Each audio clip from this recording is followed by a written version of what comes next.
Bom dia, gente. Queria agradecer a presença de vocês nesse feriado aqui. Estamos muito felizes de receber o Emílio Domingos, depois da exibição do Black Hill Black Power que a gente teve ontem, uma sessão muito especial.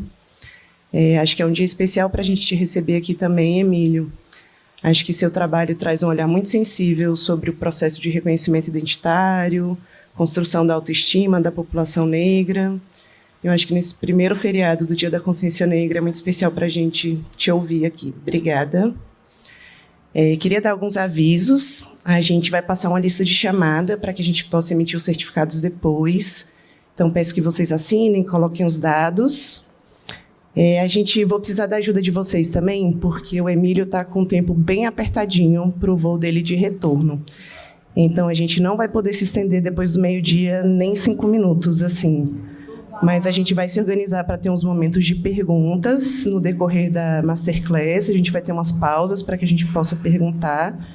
E aí, quando der meio-dia, a gente realmente vai ter que encerrar. Peço a colaboração de vocês. Mas Emílio também vai disponibilizar as redes sociais, né, para que a gente possa entrar em contato também, se quiser tirar mais alguma dúvida. E vamos estar por aqui também, se precisarem de alguma coisa, falem comigo. Obrigada, gente. Uma boa Masterclass para nós. Obrigado, Bia. Obrigado ao Afro-Latinas, ao Cine Brasília. Prazer estar aqui com vocês. Agradeço a vocês por terem madrugado aí nesse feriado, para estarem aqui com a gente. Vou falar um pouco sobre o processo do Black Hill Black Power. E aí, eu pedi uma gentileza, tem imagens que eu vou passar que eu não tenho direito sobre as imagens.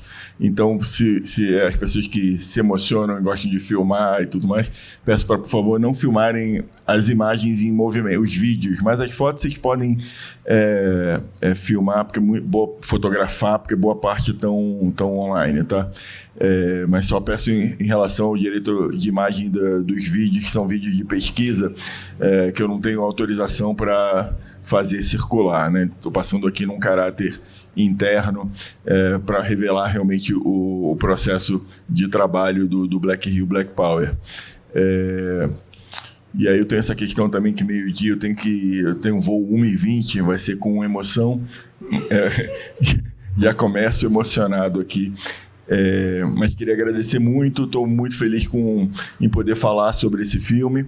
É um processo bem longo para realizar esse filme. A ideia surgiu em 2012, quando eu filmava o Batalha do Passinho, meu segundo longa. E a gente só conseguiu filmar o Black Hill Black Power em 2022, 10 anos depois.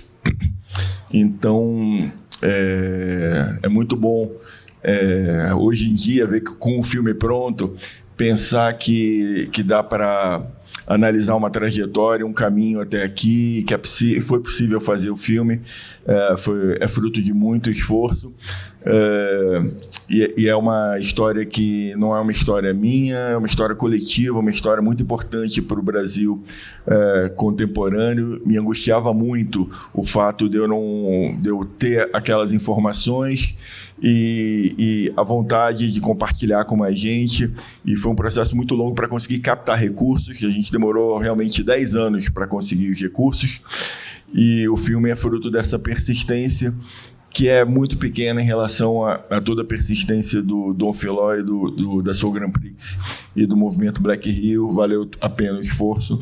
Ontem foi uma noite muito bonita, queria agradecer realmente, que dá para acreditar nos projetos, enfim, é possível. Bom, o Black Hill Black Power surge de uma ideia quando eu fui convidado pelo Museu da Imagem do Som lá do Rio de Janeiro, o novo Museu da Imagem do Som, que já está virando um caso folclórico, porque era um projeto para a Copa do Mundo, depois virou um projeto para as Olimpíadas, que é a construção de um museu da imagem e do som na praia de Copacabana. O projeto já é muito ousado, né? Porque um museu na praia, com as intempéries ali do tempo, mas o projeto ainda, o prédio está em construção desde então, mas o museu ainda não foi inaugurado. Virou quase um folclore lá no Rio de Janeiro, mas dizem que vai ficar pronto. Eu falo isso há bastante tempo, desde 2012. E aí há uma sala que é sobre a história dos bailes no Rio de Janeiro. E aí eu fui convidado para ser pesquisador e consultor dessa sala. E com isso, eu fui pesquisar a história dos bailes na cidade e me deparei com esse período riquíssimo, década de 1970, com os bailes de soul music, que são a origem, né, dos bailes lá da cidade. E por que não falar dos bailes funk no Brasil, né? Essa tecnologia de construção de caixas de som, de fazer bailes, grandes bailes para 5, 10 mil pessoas, que hoje em dia se tornou normal, né? No Brasil, foram esses senhores que criaram, pioneiros, que pensaram e projetaram um equipamento que desse conta de grandes espaços, grande público, enfim. Os bailes de soul music tocavam esse gênero e os bailes continuaram com o tempo. Por isso, inclusive, que eu fiz questão de levar o Rômulo Costa, que é o fundador,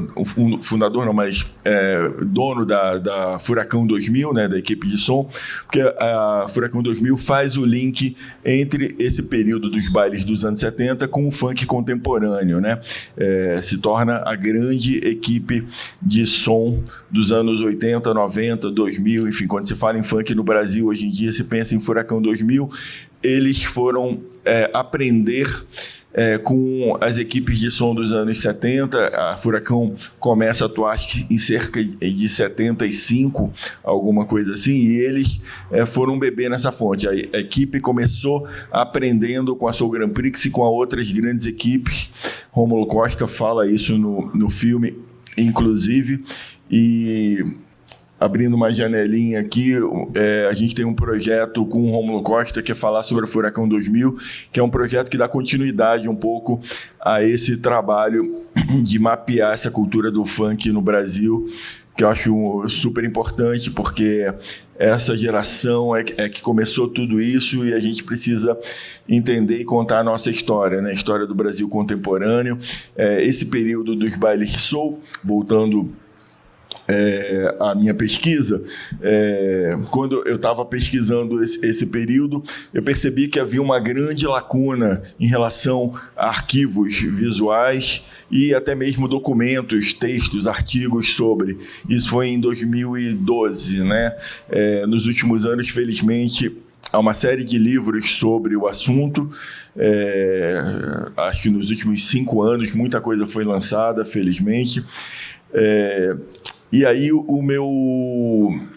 a ideia de fazer o filme surge a partir disso, né? Dessa ausência de material sobre o Black Rio. E, enfim, eu cresci ouvindo Black Music brasileira, ouvia muito falar dos bailes, né? As pessoas falavam com brilho nos olhos sobre esse momento, mas a gente não tinha muita documentação sobre. Então, a ideia do filme surge a partir disso, e para isso... em pleno feriado, maquita a obra, né? Brasília não para. É o festival. Tá certo. Causa mais do que nobre, não? Pode continuar. Mas e aí a pesquisa surge a partir dessa lacuna, e aí uma coisa que sempre surgia durante as pesquisas, um nome que sempre surgia era Dom Philó. Dom Philó e a Soul Grand Prix. Todas as pistas, todos os caminhos levavam até ele. E eu não consegui, eu não pensava, eu não conectava que Dom Philó era Philó do Kutcher. Eu achava que era quase impossível que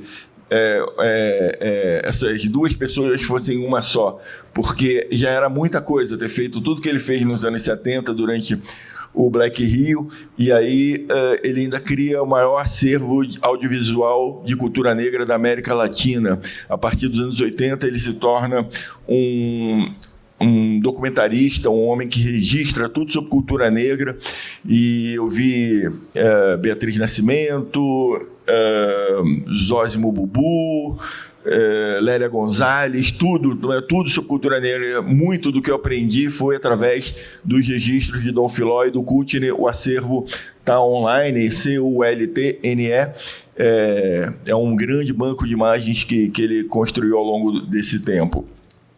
E aí, era 2012 o ano, e eu fui falar com ele somente em 2014. Eu sou muito tímido, e a ideia ficou na minha cabeça, a pesquisa andando, e eu só tive coragem de falar com ele 2 anos depois. E a minha ideia original, e acho que o filme tenta dar conta, é falar de Dom Philó, né? Não do Philó, mas do Dom Philó, essa figura líder da Soul Grand Prix nos anos 70, um dos grandes nomes do movimento Black Rio. A partir da trajetória dele, falar do movimento Black Rio. E aí ele aceitou, né? Tanto que a gente tem o filme, mas então eu vou falar um pouco sobre a trajetória.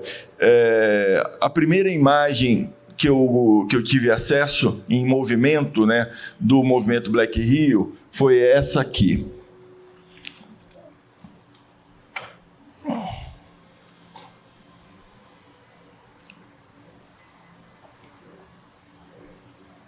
Pausa dramática.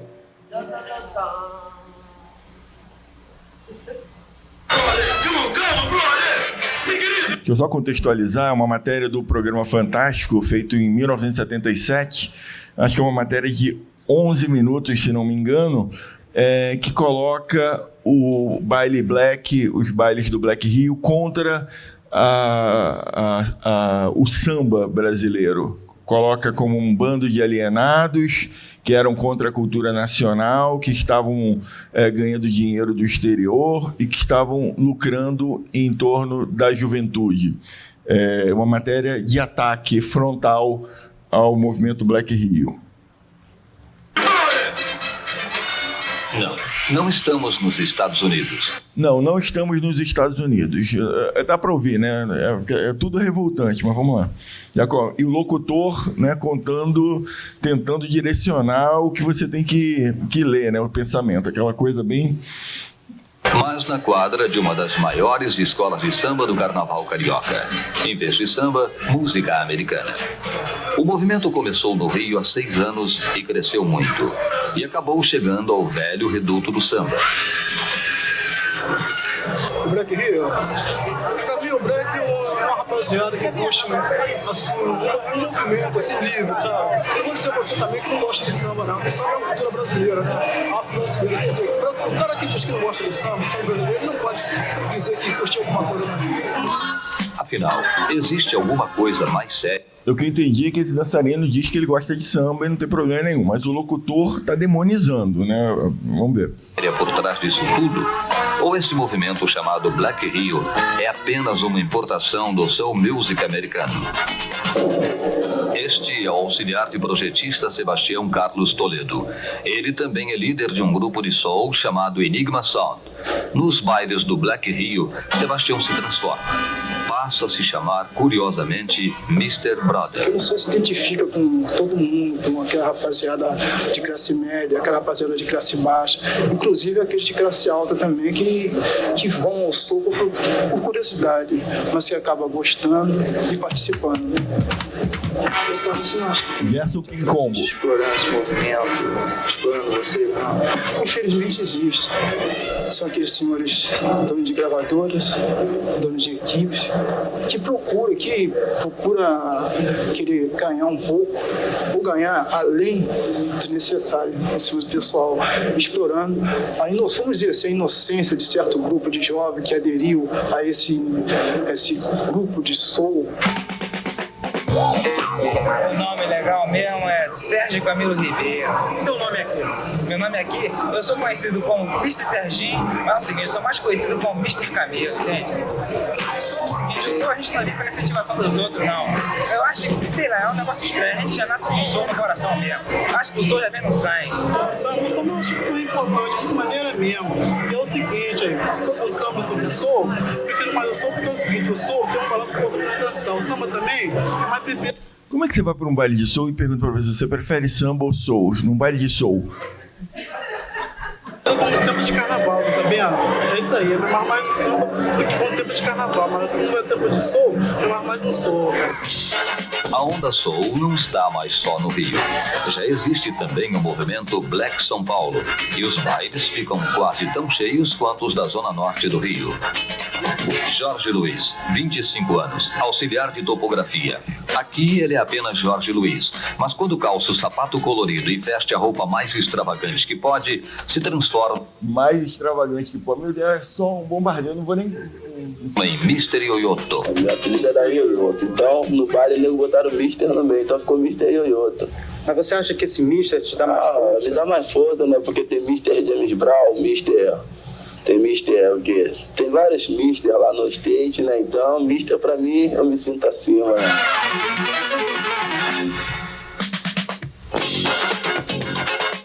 De camisa listrada, o desembaraçado Mr. Medina, respeitadíssimo entre os jovens que frequentam os embalos quentes do Black Rio.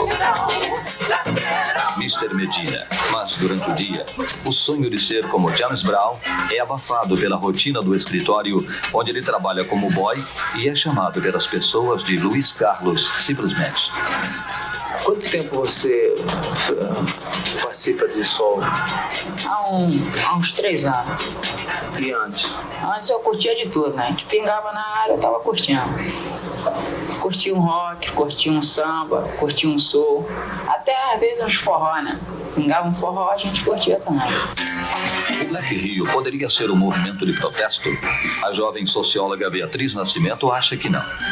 Entre as escolas de samba e o soul music brasileiro, existe um ponto comum. Ambos se deixaram envolver pelo mesmo esquema comercial. Eu acho que é fundamental ver o processo, não o processo de alienação. Porque falar em alienação em termos de importação de uma música estrangeira é uma redundância, porque praticamente tudo dentro de um país do terceiro mundo é importado.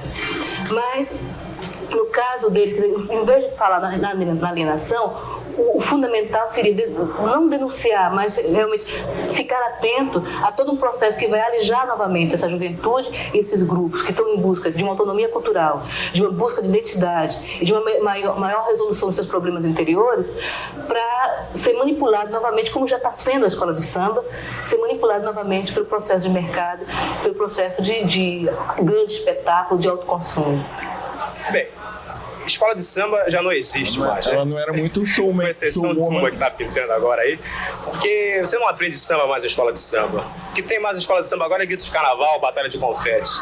E os caras estão a fim de faturarem para pagar carnavalesco, então permitem esses bailes de pop, de rock, dentro da quadra de escola de samba. Eu acho um troço ridículo esse troço, sabe? Um negócio assim da maior, sabe? Um negócio que o Natal tivesse vivo, tava morto em ver esses bailes que estão acontecendo na Portela.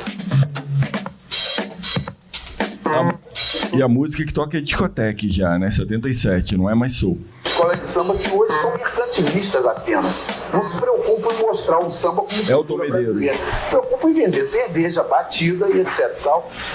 Inclusive são escolas de samba que colocam o verdadeiro sambista, o homem natural da escola de samba, marginalizado. Tia Maria levou. Golpe mais baixo, Clementina de Muitos acham que o samba está se suicidando. Clementina. Tia Maria levou, não me fecha a porta com chave, fecha com taramela. Clementina, alguns sambistas dizem que esse movimento de música americana, de música soul, é uma ameaça ao samba. O que é que você acha disso? Ameaça ao samba não digo que seja porque o samba não morre, mas... A Clementina teve que explicar que o samba não morre, que não tem ameaça ao samba nenhum, né? Mas vamos lá. Acho que é uma coisa muito esquisita. Eu acho que os crioulos aqui tem que dar o valor ao nosso samba, ao nosso partido alto, nossa... Purim, essas coisas assim, sabe? Mas eles querem que vai fazer. Eles deixam, as próprias escolas de samba deixam. De maneira que é isso. Os sambistas tradicionais estão indignados, mas há os que, mesmo reconhecendo movimentos black como alienados, não sentem nessa invasão uma ameaça. Nós sambistas estamos um tanto apreensivos.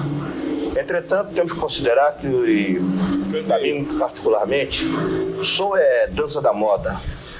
Assim como já esteve o calypso, a rumba, o rock. E talvez o soul seja a maneira com que os jovens negros estão protestando com relação à tentativa de voltar ao rock. Mas eles, não, de forma nenhuma, não chega a ser um movimento porque não traz nenhuma filosofia. O que é que você sente quando vê esses bailes sendo feitos nas próprias escolas de samba, as mais conhecidas do Rio de Janeiro? Não há perigo de nascer a escola de samba Black Music? Não vejo muitas condições, não, sabe por quê? Porque ser sambista, ser partideiro, é algo assim que mantém ainda um espírito muito forte de brasilidade. E jamais o sambista talvez seja o único reduto onde, sem politicagem, sem nenhuma infiltração, sem nenhum problema em relação a valores estranhos à nossa cultura, se mantém ainda um espírito bem dentro das coisas brasileiras. Você não acha que então isso é um movimento passageiro? Totalmente passageiro. Os black de hoje serão os sambistas de amanhã.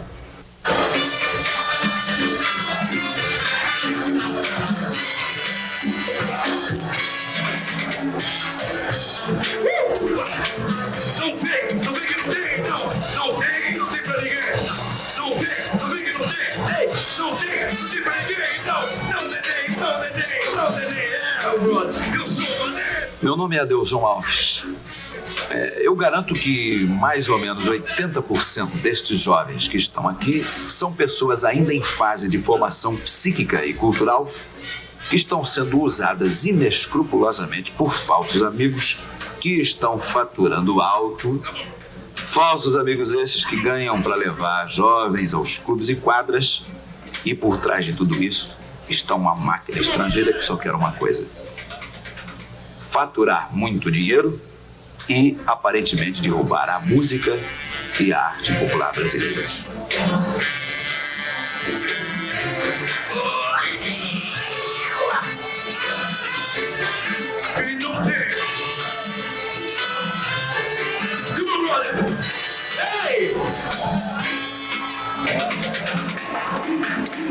E o protesto dos sambistas contra a invasão do soul. Eu não sou americano, eu não.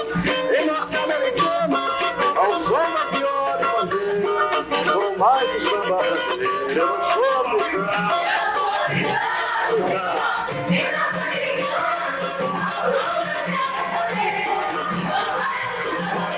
Outra vez mais bonito.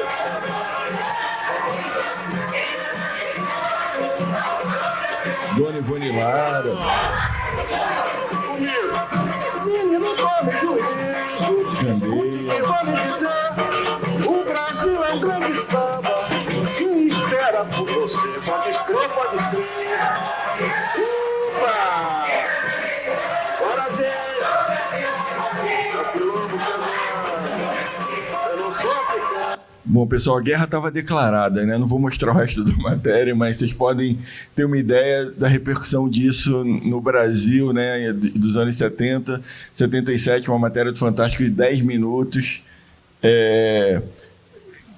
Coincidentemente, com a chegada da Disco Music e outros aparatos, a opinião pública certamente não estava muito satisfeita com o Black Rio. E acho que essa matéria, segundo até Dom Filó, foi uma das grandes contribuições para a queda do movimento Black Rio. Nenhum líder assim, de equipe de som é entrevistado, são pessoas que dançam e etc. E o contexto é sempre da locução ali, colocando o Black Rio contra o samba e contra o Brasil, né? Quase como se eles fossem invasores americanos inescrupulosos que tivessem a fim de lucrar com a população brasileira, né? Com os jovens inocentes e ingênuos. E aí, o passo seguinte da minha jornada foi esse aqui. Deixa eu ver. Exato. Deixa eu só ver uma coisa. Tá aqui, ó. Dia. Deixa eu ver aqui. Em 2015, eu fui mostrar para o Filó a pesquisa e, na verdade, essa imagem de arquivo congelou aqui meu mouse. Vamos ver aqui. Congelou tudo aqui, não sei o que aconteceu.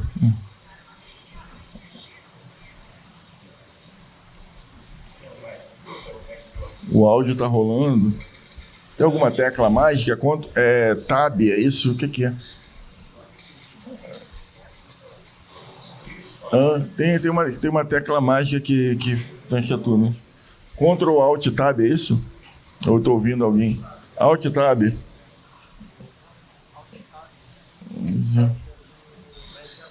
O Option. E onde é que é o Tab aqui? Ah, tá aí. Vou fazer uma coisa, gente. O bom e velho desligue tudo e ligue de novo. É bem rápido aqui. Bom, mas aí eu, na minha empolgação de pesquisador, fui encontrar Dom Filó no Renascença para fazer uma grande entrevista com ele, a primeira grande entrevista desse processo, em 2015,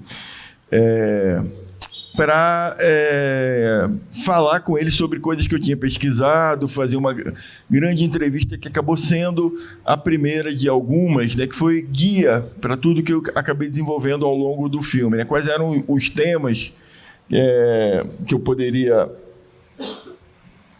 gente.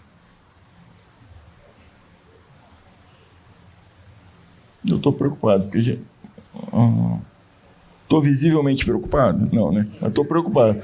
Porque aqui é um lugar para colocar senha. E aí meu mouse não está andando. Não, o mouse não? Ali na tela está funcionando, aqui não, né? Que loucura. Vamos então pela tela.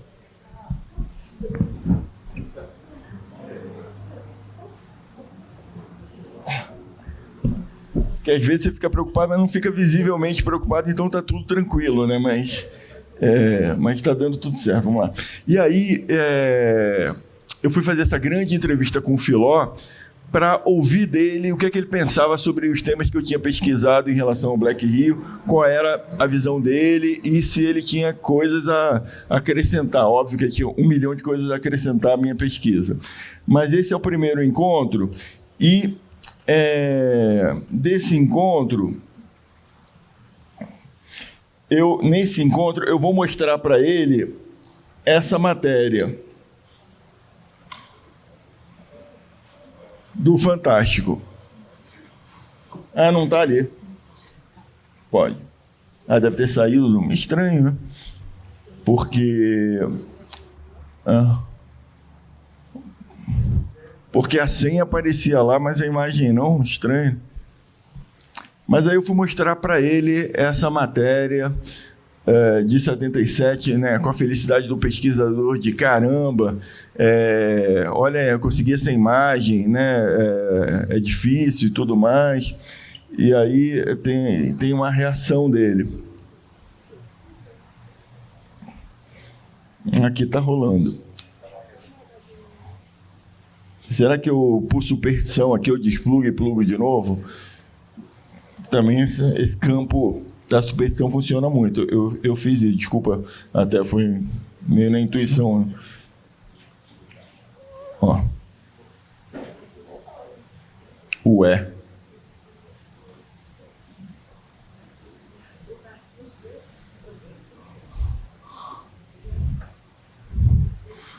São Longuinho.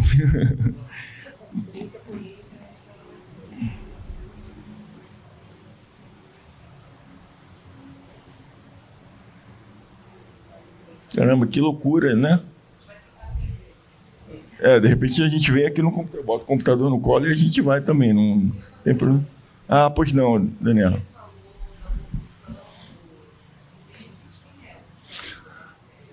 O jornalista que começa, eu não sei, né? O Adelson Alves, que era uma pessoa, o produtor de samba, produtor da Clara Nunes e diversos artistas que estavam nesse campo de disputa do mercado fonográfico da época, é o Adelson Alves, radialista e produtor de samba. Então ele estava sendo diretamente atingido com isso e ele que fala esse texto que os jovens não têm informação psíquica para estar naquele baile e que tem muita gente ganhando dinheiro com o baile. Óbvio que tem, né? Assim como tem gente ganhando com roda de samba, com tudo, né? Enfim, é um trabalho, as pessoas estão ganhando dinheiro. Opa, peraí, ó, tem uma coisa aqui que pode ajudar, ó. Permitir o compartilhamento. Agora vai. Ó, reconheceu aqui. Eu estou falando alto assim para a TV ouvir, para ela topar, ela obedecer. Bom, cara, tá uma loucura isso aqui. Deixa eu ver. Ó, vou fechar uma da janela aqui.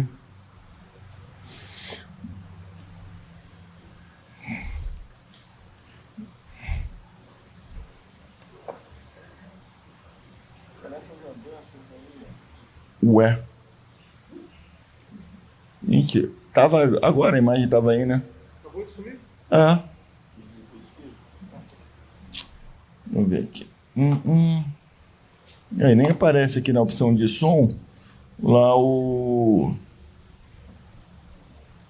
Saída alto-falante Mac Pro. Não está nem aparecendo o HDMI. Não. Antes aparecia, não está lendo.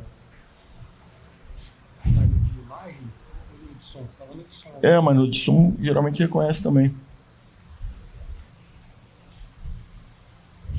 Aqui nesse íconezinho aqui, ó. Já chegaram lá em telas. Em modo de telas. Opa, senti que o cara é fera no Mac. Tem um modo de espelhamento e modo de tela extra. Ó, vê aí, por favor. Telas. Deve ser o Adelson, hein, cara, que tá tentando sabotar essa... Eu tô tentando sabotar a música popular brasileira e o Adelson tá reagindo aqui. Opa! Muito obrigado. Nada como um mestre em tecnologia, em alta tecnologia. Obrigado. Vamos ver se o áudio vai rolar aqui agora. Beleza, já tá.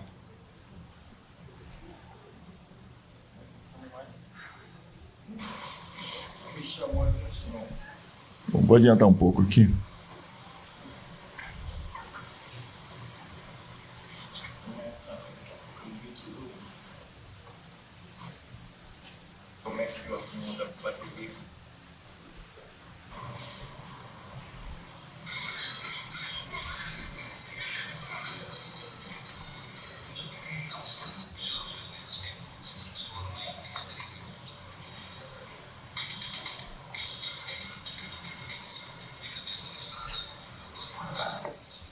Bom, não vou mostrar ele vendo o vídeo inteiro, mas no final ele responde aqui.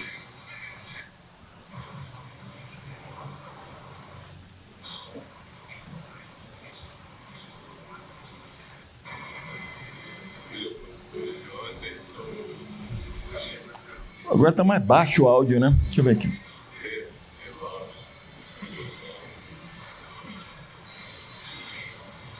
O Filó, ele era integrante da Quilombo, tá? Que era a escola de samba que Candeia fundou. Candeia, contrariado com os rumos que as escolas de samba estavam tomando nos anos 70, particularmente a Portela, a escola que ele era da ala de compositores, né? Com as mudanças que surgiram nos anos 70 e mudanças estruturais nas escolas de samba. Por exemplo, a Portela escolheu como samba enredo o samba de pessoas que não eram da ala de compositores, dois compositores como Jair de Amorim e Evaldo Gouveia, que eram compositores de música popular brasileira, mas não eram ligados à escola de samba. Começou a surgir, a ter uma desvalorização da ala de compositores, de uma maxi-valorização dos carnavalescos que estavam chegando, isso a partir do final dos anos 60 com o Salgueiro, e nos anos 70 acho que o que vem realmente mostrar essa modificação o carnaval da Beija-Flor com o próprio Joãozinho 30, né, e com a verticalização das escolas de samba, a chegada dos grandes carros alegóricos, a maxi-valorização dos carnavalescos e a perda da comunidade e dos compositores, como o próprio Candeia, né? As escolas de samba estavam se modificando e, com isso, Candeia funda Quilombo com os princípios das escolas de samba originais, né? A Portela começou a sofrer essas modificações, o carnaval começou a virar um espetáculo para além da furar a bolha, né? Das camadas populares. E aí o Filó ele se associa ao Candê, ele frequentava a Quilombo e era amigo do Candê, enfim, era mais jovem, mas era amigo do Candê. Deixa eu aumentar o volume aqui. Pode aumentar o volume no controle, por favor? Aqui mesmo. Na verdade, essa matéria é só um gancho para falarmos de várias coisas, mas essa matéria é realmente interessante. Eu não sei nem se eu vou poder usar essa matéria no filme, mas eu acho que bom que a Globo liberou. Eu fiquei muito emocionado por presenciar essas imagens em movimento. Fase de repressão. Okay. Como é que foi para você? Como é que foi para você ver essas imagens? Bom, vamos entrar na fase de repressão. Ok? Até então foi a festa, agora vamos entrar na fase de repressão. A partir de 1972 a 75, paraíso total, né? Até então, estamos dentro do clube recebendo a presença de agentes da repressão política, né? Agentes da ditadura que se infiltraram aqui entre nós para observar e buscar o que eles achavam que o fato de nós estarmos reunidos, estávamos criando o que eles tinham medo, né? Uma revolução. E uma revolução é o fato de nós podemos ser comunistas, temos dinheiro no exterior, nos Estados Unidos, por aí vai, as besteiras homéricas. Muito bem. Só que a maioria desses agentes que se filtraram aqui observaram muitas coisas e relataram, inclusive está nos anais, os DOPS e tal, eles relatando que eles se mostraram surpresos porque não encontraram nenhuma resistência, nenhuma violência, nenhum tipo de droga e nenhum posicionamento político que levasse à repressão que o governo militar gostaria de fazer. Porém, a mídia, por sua vez, desconhecendo esse movimento, né, foi parte integrante de um bloco para acabar com o movimento sul. Porque aonde não se tem controle, né, você não tem controle dessa massa, você não tem controle desse movimento, então vamos acabar com isso. Esse era o desejo do governo militar, né? Esse foi o desejo dos repressores, né? Repressores que viram no dia a dia na rua, nos dando dura, né? Trazendo problemas dentro da nossa comunidade. A partir do momento que nós estamos aqui reunidos, eles se infiltraram para que dentro da nossa comunidade pudesse identificar os obstáculos, os pontos a nos derrotar. Não conseguiram. Então se uniram à mídia. Mídia essa, mídia impressa e mídia televisiva. A mídia televisiva começou um debate. Na época, consciente da minha posição, eu tinha noção de que uma declaração minha poderia ser favorável ou não para a comunidade. Então, eu fazia a linha do que o Mano Brown faz hoje. Não tem assunto, não tem diálogo, não tem reportagem. Eu não abria fala para a mídia, não abria mesmo. A não ser aquelas que nos interessavam, como por exemplo, a Última Hora, no qual nós tínhamos um espaço que era a nossa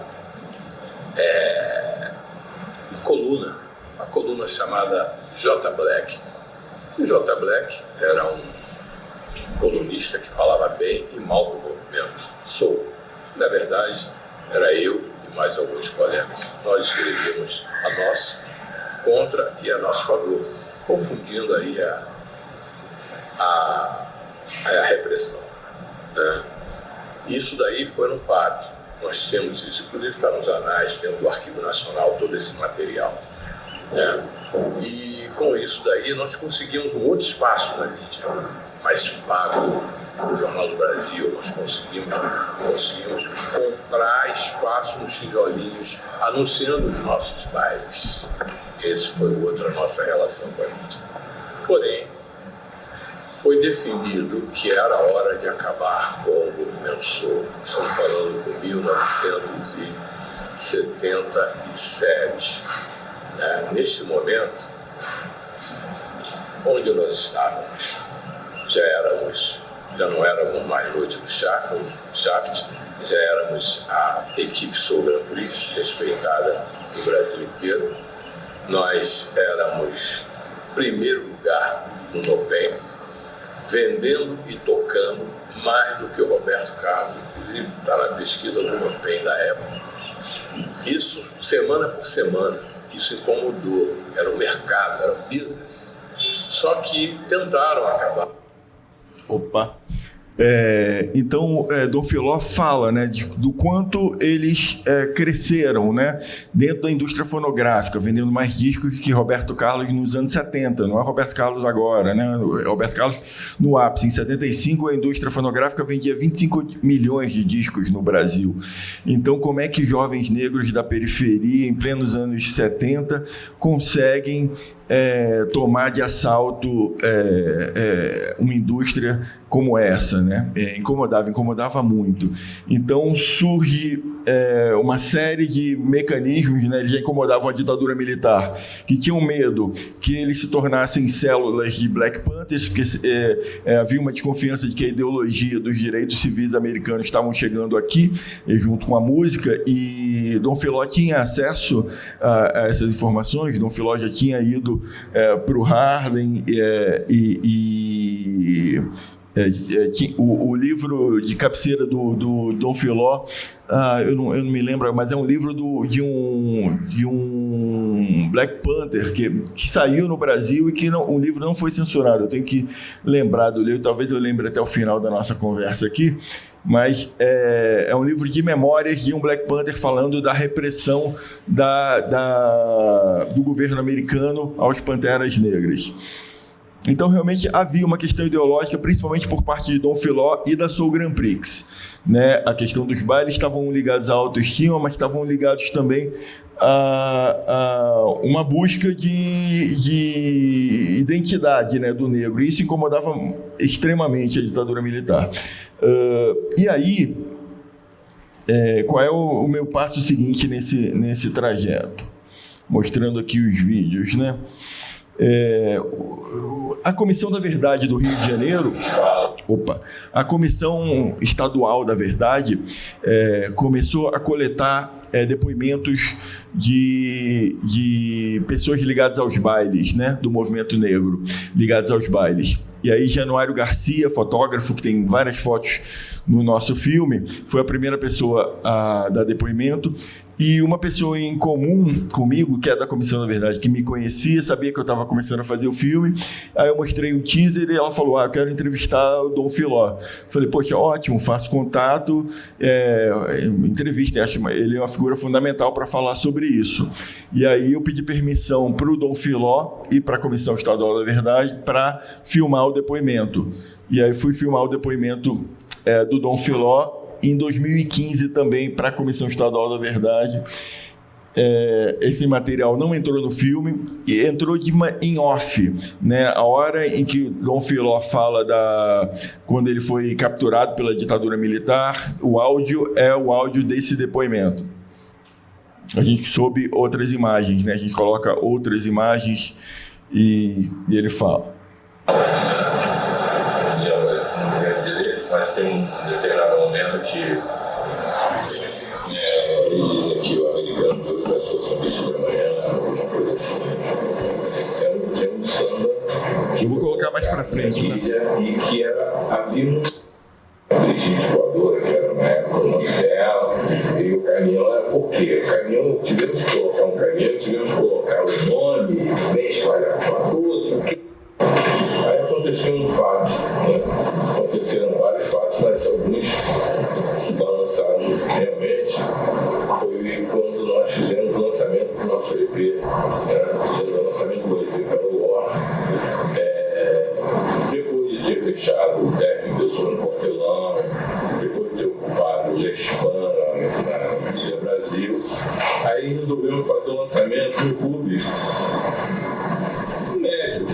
6.000 pessoas só. Tinham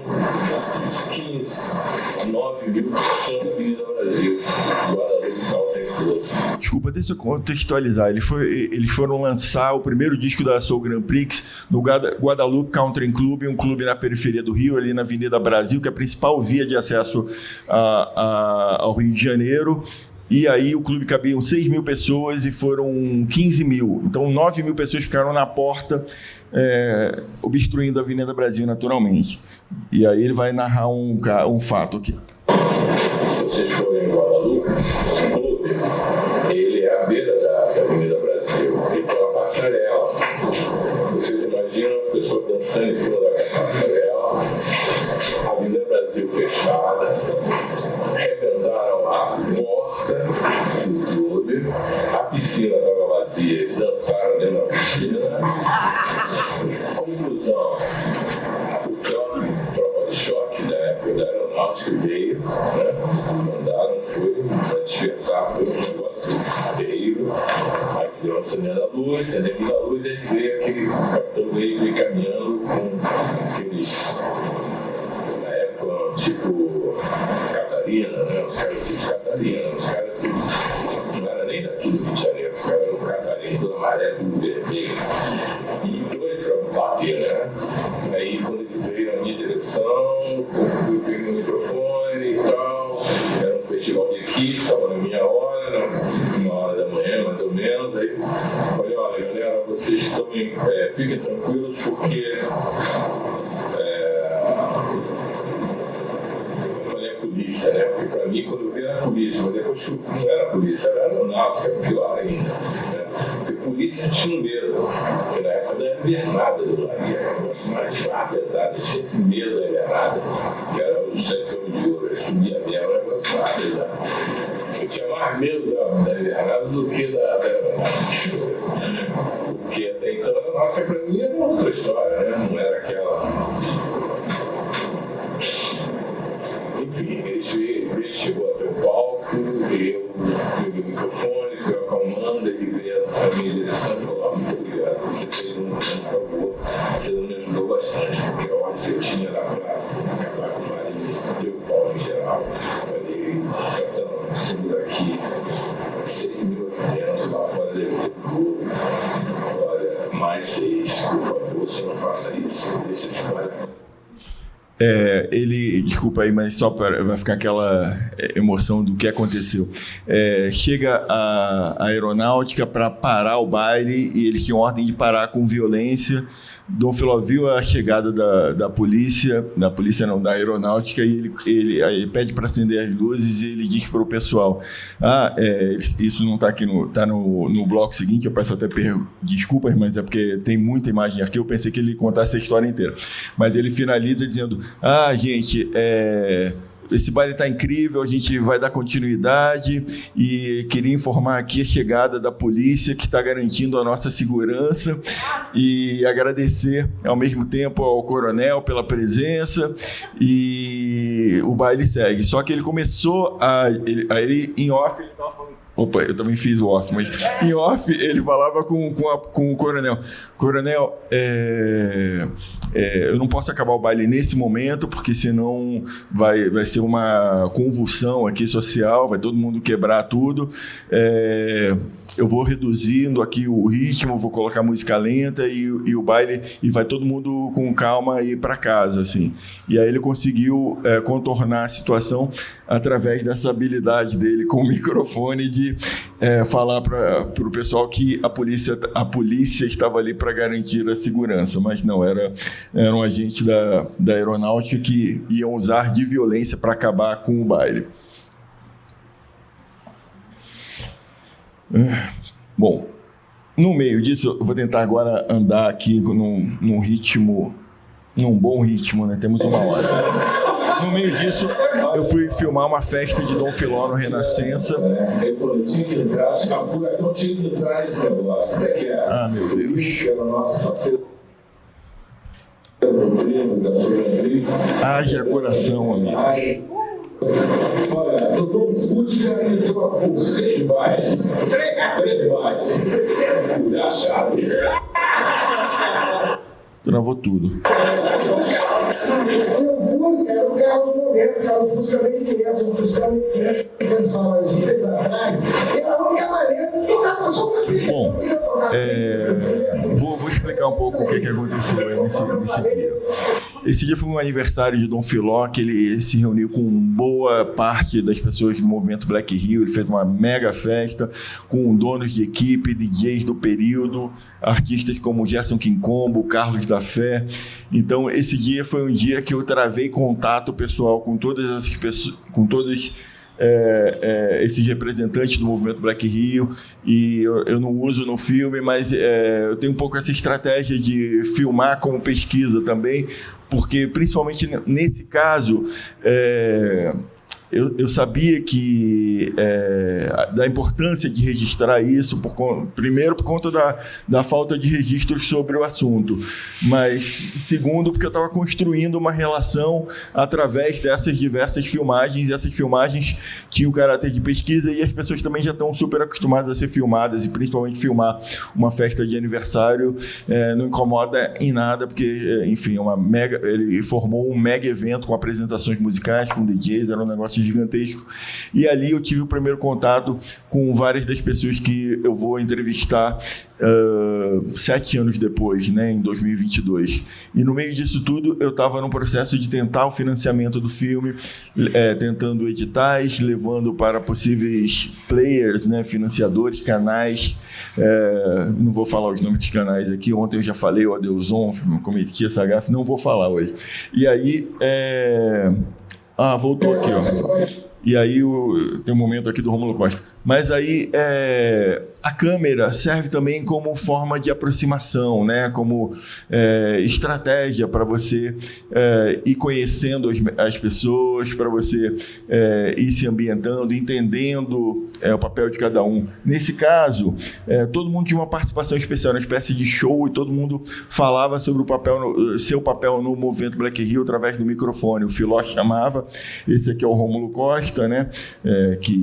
Da Furacão 2000. Então, o Rômulo Costa já conta uma história que vai estar no filme, que é quando ele paga ao Nirto, sócio do Dom Filó, ele dá um Fusca para poder fazer uma festa junto com a Soul Grand Prix. Aí teve o primeiro baile da Soul Grand Prix com a Furacão 2000, graças a esse Fusca que o Rômulo Costa pagou, né, para o Furacão 2000. Era uma equipe muito nova, estava começando, e a Soul Grand Prix já era consolidada no mercado. Então, para a Soul Grand Prix aceitar, né, dividir uma noite com a Furacão 2000, o Rômulo Costa deu esse Fusca.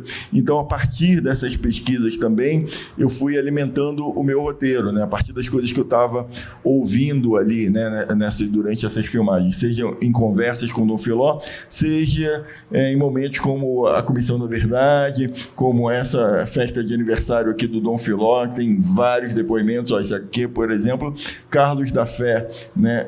Quase que o elenco da festa é quase que o elenco do meu filme, se você parar para analisar depois. Então, é mais uma parte do percurso. E aí, como eu estou falando em Comissão da Verdade, eu tenho que apresentar aqui as provas, né? Não posso ficar aqui brincando de os militares, não sei o quê, tem que mostrar, né? E aí, na Comissão da Verdade, eu tive acesso aos documentos, aos relatórios da ditadura militar, né? E aí temos aqui um relatório, né? Vocês conseguem ler daí? Não? Tá. Então eu vou ler um trechinho aqui. Bom, tá, ó. Procura criar... Opa, peraí. Lendo um trechinho aqui rápido. Procura criar um clima de confrontação entre negros e brancos e exaltar as qualidades dos blacks. Despreza o samba, considerando o maior...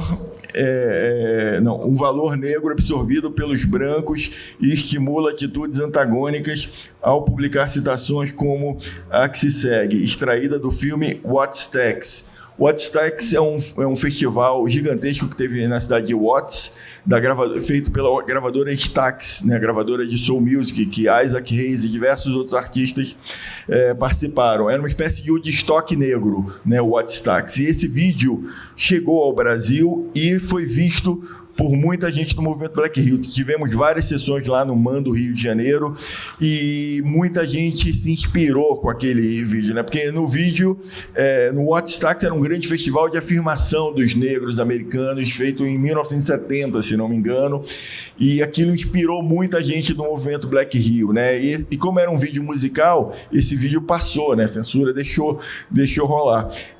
Só que os censores estavam nas sessões também, né? Os censores que eu estou falando, eu estou sendo muito gentil de chamar de censor, mas a galera barra pesada, não sei nem como eu denomino, mas a galera barra pesada da ditadura que estava investigando os bailes, né? Aí um trecho do filme. É a hora do despertar da consciência negra. Temos alma, temos soul. Podemos entrar num cortiço, mas o cortiço não está em nós. Podemos estar na cadeia, mas a cadeia não está em nós. Posso estar desempregado, mas sou alguém. Esse aqui é o discurso do reverendo Jesse Jackson, né? Para quem viu o filme ontem, é um discurso típico do Jesse Jackson, né? Mas sou alguém, sou negro, lindo, orgulhoso, tenho que ser protegido. Que horas são? Hora de uma nação. A Bíblia é livro de preto. O crioulo é cupincha de Deus. Nossa, cupincha de Deus, esse tradutor maravilhoso, né? O sou do grito negro, a caderneta de poupança, anexo B. Ou seja, eles estavam investigando todos os movimentos, todos os atos do pessoal do movimento Black. Através desses documentos, eu poderia ficar aqui horas lendo diversos, abri um aqui aleatoriamente e já veio essa pérola, mas vou abrir um outro aqui para mostrar que isso não era paranoia, sabe? Isso que aparece no filme. Existem diversos documentos. Aproximadamente 15 mil jovens lotavam completamente o ginásio, em sua quase totalidade negros, vestidos à moda black, cabelos cheios, calças boquinhas, que é boca de sino, imagino, né? Camisas extravagantes para quem? Cara pálida. Sapatos de solas, saltos altos e em cores berrantes, turbantes indianos e cumprimentando-se com os punhos cerrados, fazendo a saudação idêntica à do negro norte-americano. Os jovens, esses textos são incríveis, assim, eu não vou ler mais, mas vocês podem ter ideias. Tudo isso, Comissão Estadual da Verdade, acho que ele deve estar online hoje em dia, acho que é público, esses relatórios são públicos, né? Então, houve realmente uma investigação por parte da ditadura militar e fichas, né? Por exemplo, Carlos Alberto Medeiros, que está no filme, né? Um ativista, né? Que é membro do IPCN, né? Que é uma instituição muito importante do movimento negro lá no Rio de Janeiro, no Brasil, né? Surgida nos anos 70. Ele tem uma ficha no DOPS, né? Com todas as informações. Ele foi da aeronáutica, né? Então, ele tem... os militares conhecem muito bem a trajetória dele e tiveram essa preocupação também, estou sendo gentil, em construir um relatório só para ele. Tiveram esse carinho de fazer um relatório só para Carlos Alberto Medeiros, com as coisas que ele falava nos bailes, inclusive. Aí, minha gente, tem um outro momento dessa pesquisa que são... que a busca por imagens, né? Que é a busca por imagens, né? Eu estava super animado com toda a pesquisa, com todo o universo apresentado, mas era muito difícil conseguir imagens. A única imagem em movimento que eu tinha, para vocês terem ideia, era essa do Fantástico da Globo. E eu não sabia nem se a Globo ia liberar a imagem, né? Não é exatamente uma imagem muito simpática a Globo, né? Se você para pensar. Mas, enfim, eu consegui comprar, enfim, o dinheiro, né? Consegue milagres, como eles bem sabiam, né? Eu, como negro influenciado pelos americanos, cheio de dinheiro, acabei comprando. Os milhões, né? financiado, né? Então, e por ironia eu fui financiado pelos americanos também, né? Não sei quantos anos depois, né? Lá a Fundação Ford e a Open Society. Por favor. Você falasse um pouco mais sobre a busca dessas imagens de arquivo com as revistas, que eu acho que eles são os principais fontes de documentação que a gente tem. E aí, no documentário, essa história em movimento, ela é fantástica. E aí eu queria saber só como que foi essa relação de até conseguir as imagens, você falou que teve que pagar, mas... Pois é, eu fui no CEDOC da Globo e fui nos arquivos ver o que é que tinha, né? Fui lá pesquisando por nomes, né? Funk, Filó, Soul Grand Prix, Baile Black, né? E todos os termos relacionados a esse universo. E de tudo isso eu consegui, vou dar um spoiler aqui, dar uma avançada, eu consegui imagens de um programa chamado Gafieira Eletrônica, que já é Gafieira Eletrônica é ótimo, né? Porque são as discotecas, né? Um termo que eles usam para chamar de a discoteca. E tem a ver também com banda Black Rio, que fez um disco chamado Gafieira Universal depois, mas com a chegada da Disco Music havia uma preocupação de difundir o que era a Disco Music. Então tem um programa que eu acho que é do final de 77, início de 78, que é sobre a discoteca, sobre a onda da discoteca. Mas ainda tem as equipes de som, né? Imagens de equipe de som. As equipes já estavam tocando disco music, inclusive. Então eu consegui esse arquivo do início de 77, que era essa matéria Samba versus Soul, né? Que era essa matéria que a gente já viu, e matérias dessa série chamada Gafieira Eletrônica, que já era a difusão da discoteca. Inclusive eu uso no meu filme aquelas imagens de discotecas, né? Das pessoas dançando, as pessoas brancas dançando disco. É do Gafieira Eletrônica. Então na Globo eu consegui isso e eu tinha preocupação em conseguir imagens dos bailes no Rio de Janeiro. Já no Chic Show, que é o outro documentário que eu faço sobre os bailes black de São Paulo, a gente já conseguiu muito mais imagem, porque a TV Cultura cobriu muito os bailes de São Paulo da Chic Show. Conseguimos imagens de 74, por exemplo, e imagens incríveis da Chic Show ainda pequena, ainda não tinha ido para o Palmeiras. Então no Rio de Janeiro a Globo não apoiou muito o baile, realmente. A Cultura já filmou de maneira digna, inclusive, a Chic Show em São Paulo, né? Por outro lado, a gente tem muito mais imagem, por exemplo, das pessoas no viaduto. Tem o filme O Ori, né? Da Raquel Geber com a Beatriz Nascimento, em que elas acompanham os bailes da Chic Show. Então tem muito mais material em São Paulo do que no Rio. Rio o pessoal só queria ir à praia, tô brincando. Opa, pois não.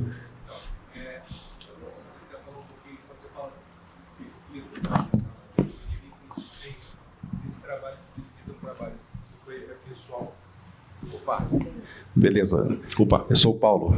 Né? Tranquilo, Paulo. Eu sou professor universitário e jornalista. Tá bom? Prazer. Aqui a gente não conhece aí. Bom dia para todo mundo e parabéns pelo trabalho e pelo filme. Obrigado. Até só, se você puder comentar a questão da pesquisa, se era com recurso próprio, se teve gente financiando essa corrida, principalmente nessa parte de 2011, 2010, ali que você está arrancando para montar tudo isso. E como é que foi? Se teve financiador, que até chegar para bancar a construção disso? Durante um ano em que eu estava lá trabalhando para o Museu da Imagem do Som, tinha financiamento do Museu da Imagem do Som, né? Era a minha pesquisa. Mas aí, de 2012 até 2022, era pesquisa por conta própria, sem dinheiro nenhum. Eu fui filmar as minhas custas, tudo, né? Eu juntava amigos e ia filmar. Comissão, na verdade, sou eu na câmera e botei um microfone digital lá, sozinho. A entrevista no Renascença, eu tinha o fotógrafo do meu filme anterior que topou fazer, e o técnico de som que topou fazer aquela filmagem. A festa do Filó no Renascença sou eu sozinho. Enfim, foram 10 anos aí de pesquisa por conta própria, não tinha financiamento nenhum. E essa é uma questão também, né, dos documentários, quem resolve fazer documentário, né? É raro, né, ter projeto que tenha dinheiro para desenvolvimento, para você desenvolver, né? Tem alguns poucos editais para desenvolvimento de projeto, mas na maioria das vezes você tem que correr por conta própria para conseguir construir um projeto conciso, né? E é dessa relação, dessa pesquisa que sai um projeto maduro, né, para a hora que você filmar, até mesmo para conseguir vender. Mas esse projeto particularmente eu só consegui vender 10 anos depois, no meio da pandemia. Eu já tinha tentado de todas as formas, já estava bem desanimado quando eu mandei para a Fundação Ford de Nova York, não foi nem a daqui, para Just Films o projeto, e aí eles se encantaram e aí falaram com o pessoal daqui, e aí eu consegui o primeiro financiamento. É difícil conseguir o primeiro financiamento, sabe? Quando você consegue o primeiro, já é um grande passo, já te dá um ânimo absurdo para tocar o filme, né? Porque o filme vai se dando a partir desses diversos financiamentos. É raro ter, sei lá, por exemplo, um canal que chegasse e falasse: esse filme é importante, vamos bancar. Eu cheguei a grandes plataformas, inclusive, e uma pergunta que me foi feita é: esse filme vai bombar? Eu olhei e falei: gente, como é que eu posso te responder a isso? Eu não sei nem, né? Não sei nada sobre o que vai acontecer. Eu não tenho bola de cristal.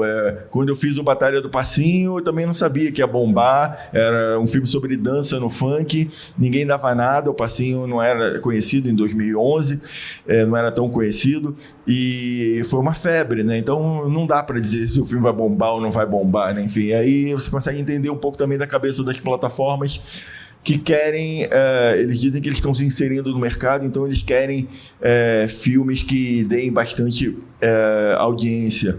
Mas você vê que isso, na verdade, é uma política, né? Eles não querem saber se você está falando sobre cultura brasileira, se está falando sobre marcianos, se você está falando sobre true crimes e assassinatos, né? Porque a onda é essa, true crime, né? Assassinato da Ibope. Então, vamos fazer produzir dezenas, centenas de séries e filmes sobre assassinatos e crimes, né? O Brasil vai se alimentar de assassinatos e crimes, o audiovisual das plataformas, né? Porque é uma tendência que tem acontecido hoje em dia e que eu me nego a fazer filmes sobre isso, né? Já me chamaram para 2 projetos, eu me nego, assim, veementemente. Eu não quero falar dos jovens negros mortos, né? Isso eu vejo todo dia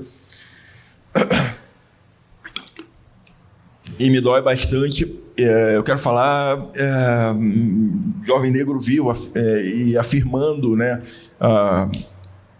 essa vida e essa cultura que é tão importante para a gente.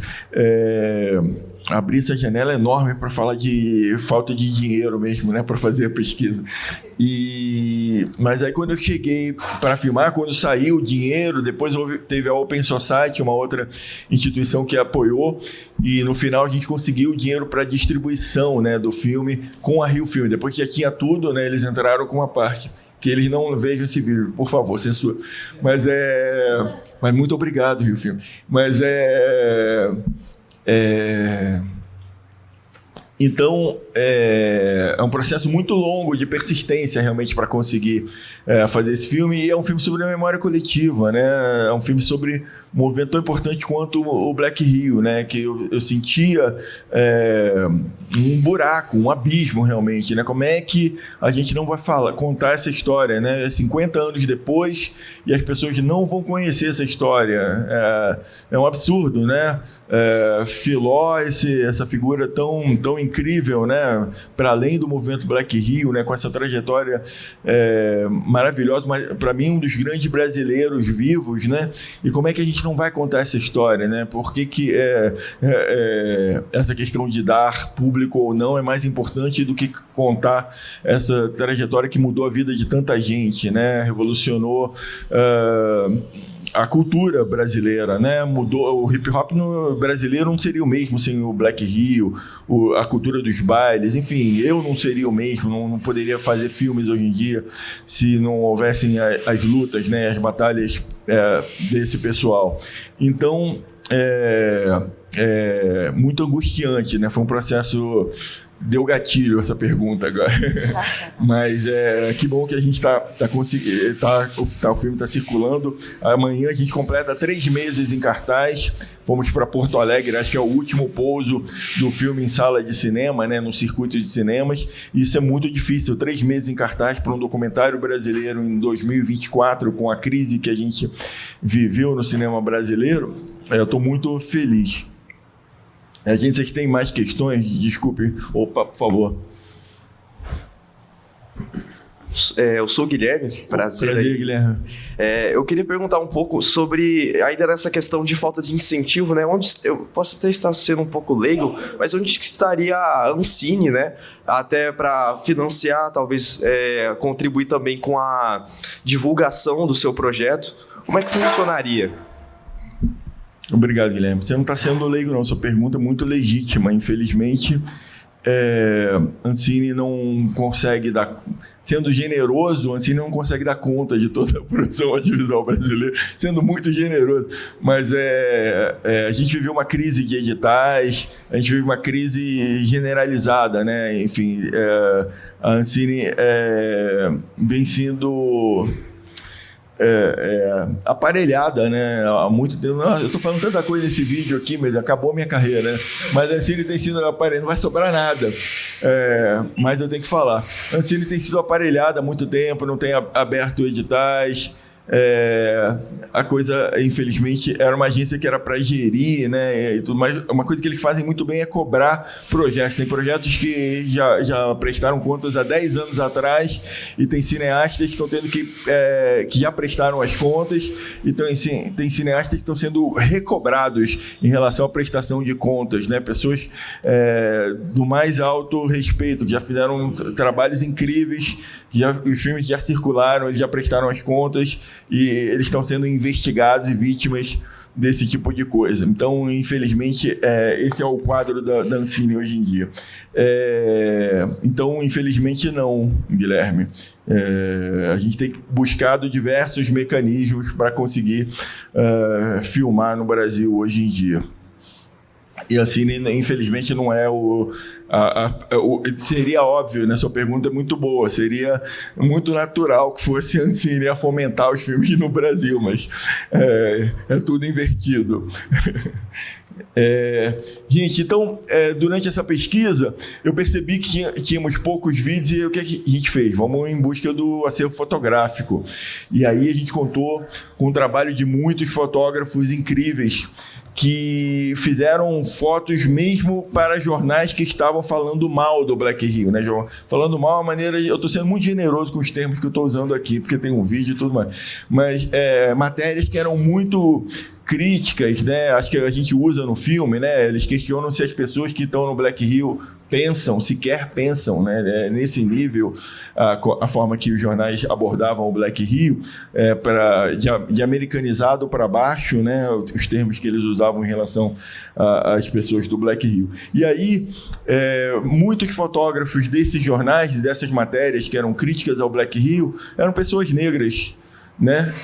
Almir Veiga, Ataíde de Souza, e pessoas que estavam também na indústria fonográfica, como Januário Garcia, que também estava no movimento negro, né? Que é uma figura importantíssima para a história do movimento negro, o Januário Garcia, porque ele fotografou muito dos anos 70 para cá. Ele é quase que ele é o Filó da fotografia. O Filó fez tudo em audiovisual e o Januário Garcia, em termos de fotografia, veio a falecer durante a pandemia também. Era uma pessoa que eu queria que estivesse no filme. Ele está através das imagens que ele produziu e o acervo dele é importantíssimo.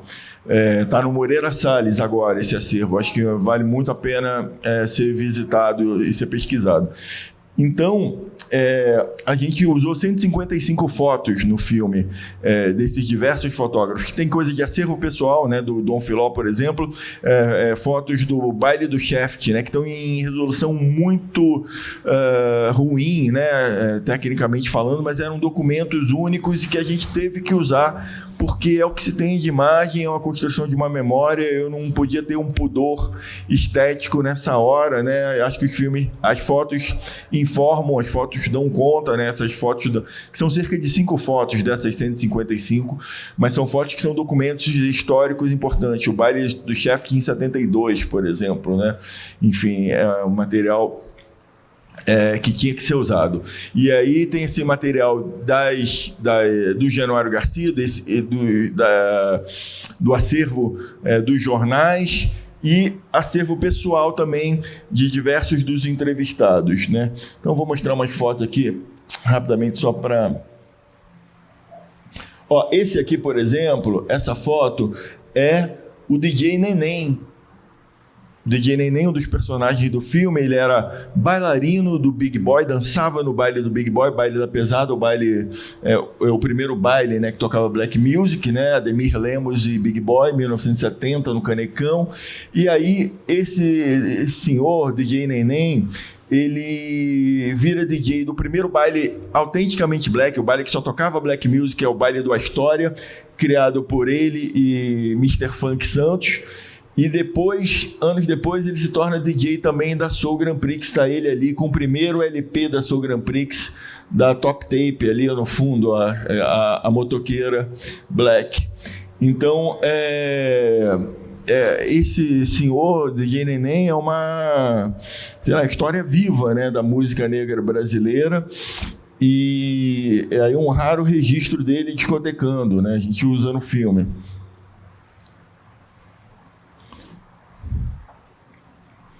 Cada foto que a gente usa no filme dava assim uma legenda quilométrica, porque, enfim, o que essa foto acho que é do Aníbal Filó, se não me engano, acervo de jornal Globo.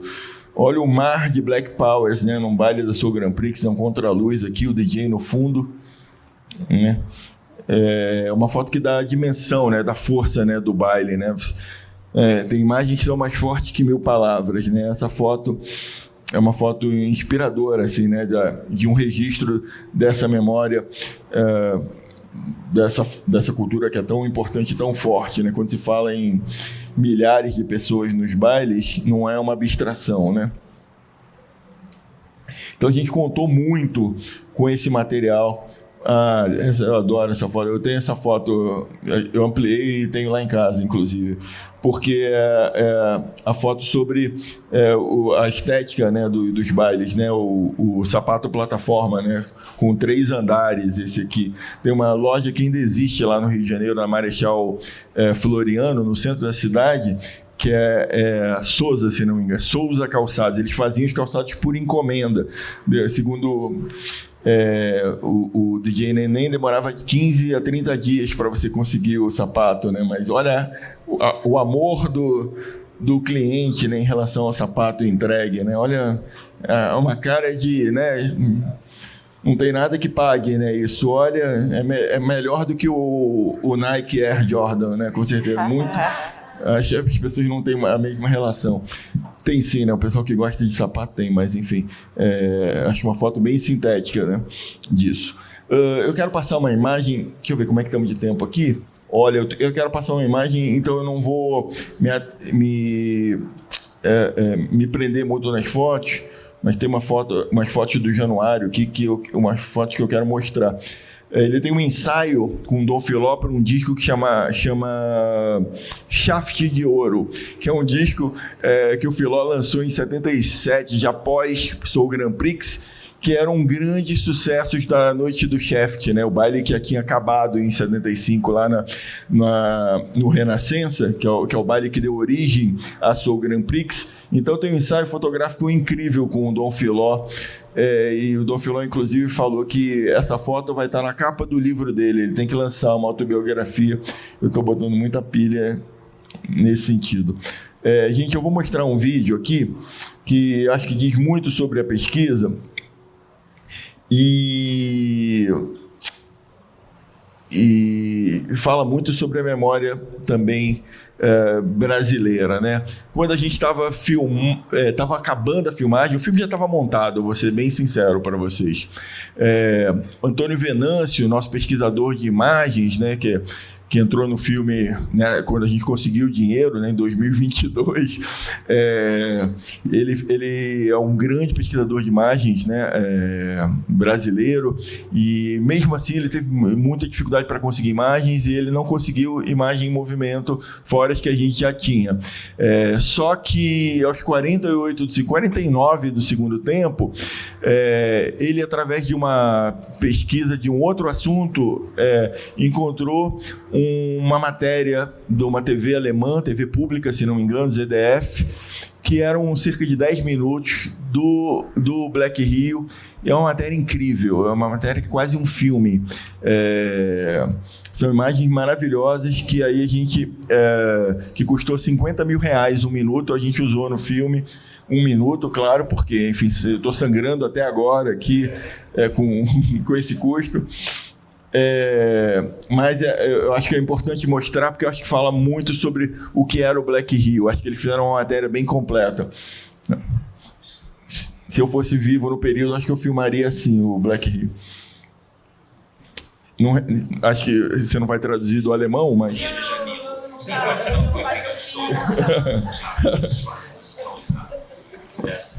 Rio Branco nos anos 70. Norte-americano. Então a estética tava aí na rua já, né? O alemão tá ótimo. Brasilien lässt sich gern als das große Vorbild einer rassischen Demokratie feiern. Es bekennt sich offiziell zur Gleichberechtigung der Rassen und die meisten weißen Brasilianer de novo. Leben mit dem Vorurteil. Calma, agora a gente já sabe lidar com ele, né? Keine Rassenvorurteile. Ai, gente. O que a gente fez da última vez? Opa, rolou, peraí.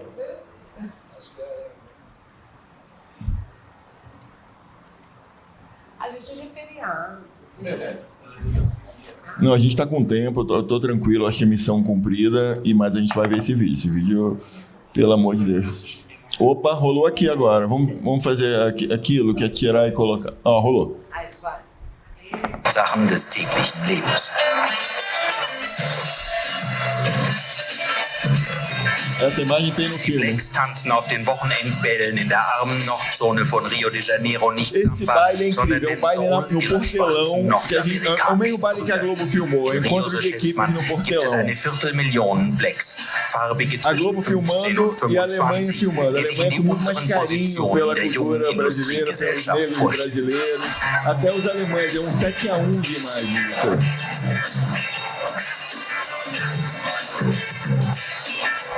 Mitunter verstummen die Lautsprecher, die verschwitzten Tänzer halten an und auf den Wänden der Sporthallen oder Clubgebäude der Nordzone Rios erscheinen zum x-ten Mal die flimmernden Bilder der schwarzen Helden aus den USA. Die Blacks hängen ihrem ersten Idol, James Brown, an den Lippen und summen die englischen Texte mit. Ausdruck ihres tiefen Verlangens, endlich jemand zu sein.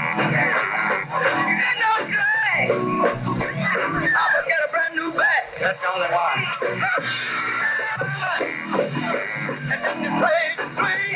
Provavelmente eles estão falando da influência de James Brown na cultura black mundial, né? Isso não é no Brasil, não, né? Mas o James Brown veio ao Brasil, né? Trazido pela Chic Show nos anos 70, 78. Messier Limar, um grande DJ. Sind fast ausschließlich Weiße, wie dieser dickliche Herr, der Soul-Platten im Fernsehen propagiert und sich auf den Bällen der Blacks Aquelas caixas brancas eram baile da Furacão 2000. Vom kalifornischen Soul Festival Wattstax. E ali é o Mr. Funk Santos, se não me engano. Eu não vou arriscar afirmar isso não. Chaotisch haben schwarze Soziologen die Rassenbeziehungen in Brasilien genannt. Und im Straßenbild, etwa Rio de Janeiros, kann man tatsächlich eine chaotische Vielfalt von Rassen und Farben beobachten. In Brasilien gibt es keine klare Trennungslinie zwischen Schwarz und Weiß. Niemand wird, wie in den USA, nur weil ein Tropfen Negerblut in seinen Adern fließt, als Schwarzer eingestuft. Hier, wo sich die Rassen unablässig mischen, bestimmt die Hautfarbe, ob man zur Kaste der medo de Weißen adiantar aqui, oder dá der problema. schwarzen Essa parte eu podia adiantar, mas tá falando da condição do negro, né? Meu alemão captou isso. A condição social do negro no Brasil. O bom e velho mate, né? Uma tradição carioca. Die USA und Brasilien waren die größten Sklavenhalter der neuen Welt. Die brasilianischen Neger wurden jedoch, nachdem Brasilien als letztes Land 1888 die Sklaverei abgeschafft hatte, nie, wie ihre nordamerikanischen Brüder, durch offene Diskriminierung herausgefordert. Sie haben nicht im Kampf gegen klar umrissene Widerstände ein Bewusstsein ihrer eigenen Lage entwickelt. Die helleren Produkte der Rassenmischung steigen in die weiße Gesellschaft auf. So bilden sich weder Gruppengeist noch Führer heraus. Der Mulatte als Ventil für Rassendruck. Doch für die große Mehrheit der Schwarzen hat sich seit der Sklavenbefreiung vor 90 Jahren nicht viel geändert. Sie sind nach wie vor der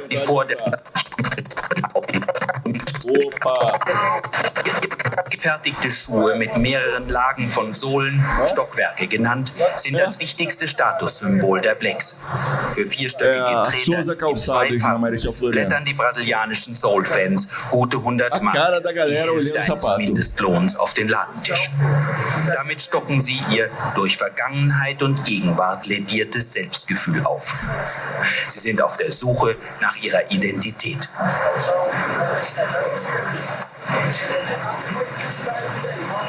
Tem que colocar uma coisa em cima. O sapato não podia tocar o chão. Bevor sie auf die Wochenendbälle Isso é incrível, né? Na casa das pessoas, né? O hi-fi, que é a preparação pro baile, né? Você se reunia com os amigos em casa e ficava ouvindo as músicas ali antes de ir pra festa. Se preparando pro baile. Schönheitsideal ihr bewusstes Schwarzsein entgegen. Die Sohnfans der Nachbarschaft füllen den winzigen, durch Schränke abgeteilten Raum, in dem Mutter und 3 Töchter leben. Diese Schwarzen nagen nicht am Hungertuch. Sie arbeiten in Büros, Lagerhallen, Industriebetrieben. Fürs Erste zumindest sind Pulver und Rauch nur beim Auftritt einer neuen Soulband zu erwarten. Doch die zunehmende Härte des Konkurrenzkampfes im neokapitalistischen Brasilien verschärft auch den Gegensatz zwischen Schwarz und Weiß. Auch in Brasilien ist die Rassenfrage, die es nach offizieller Lesart nicht gibt, noch nicht gelöst. Trotzdem sind simple Parallelen zu den USA oder Afrika nicht angebracht. União Black, a banda do Jefferson King Combo.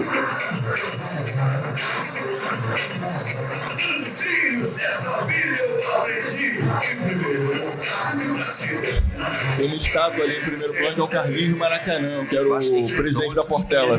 Fällt den schwarzen Brasilianern übrigens genauso schwer wie ihren US-Kollegen, sich in Samba-Rhythmus zu versetzen.